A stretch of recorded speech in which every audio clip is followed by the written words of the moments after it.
Diet শুরু করেই যদি ক্রেভিং এসে যায় তাহলে এই ভিডিওটাও তোমার জন্য। শেষ পর্যন্ত দেখো, নিজেকে ম্যানেজ করার একটা ট্রিক শিখবে।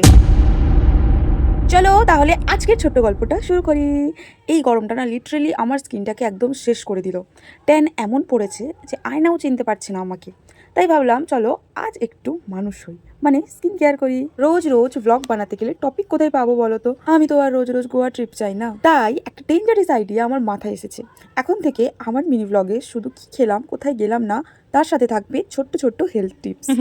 মিনি ব্লগের ফার্স্টেই আমি মোমো খাওয়া দেখিয়ে এখন হেলথ টিপস দেবো বলছি, এটা ভেবে নিশ্চয়ই তোমরা হাসছো। অনেস্টলি কলেজ বা অফিস থেকে ফেরার সময় এই যে স্ট্রিট ফুডগুলো ইগনোর করা যে কতটা টাফ, সেটা যারা ডায়েটে আছে তারাই ভালো করে জানে। রোজই বলি কাল থেকে শুরু করবো, বাট সিরিয়াসলি প্রপার ওয়েতেই সবটা করতে হবে। তাই ঠিক করেছি নিজে ডায়েট চার্ট আগে নিজেই বানাবো, কারণ সবাই বলে ডায়েট চার্ট নাকি মেনটেন করা খুব টাফ। বিকেলে আমি গেছিলাম গোপালের জন্য জামা কেনার জন্য, আর ওখানটায় গিয়ে না বড্ড ইচ্ছে করছিল যে একটু মোমো খাই, অনেকদিন খাওয়া হয় না।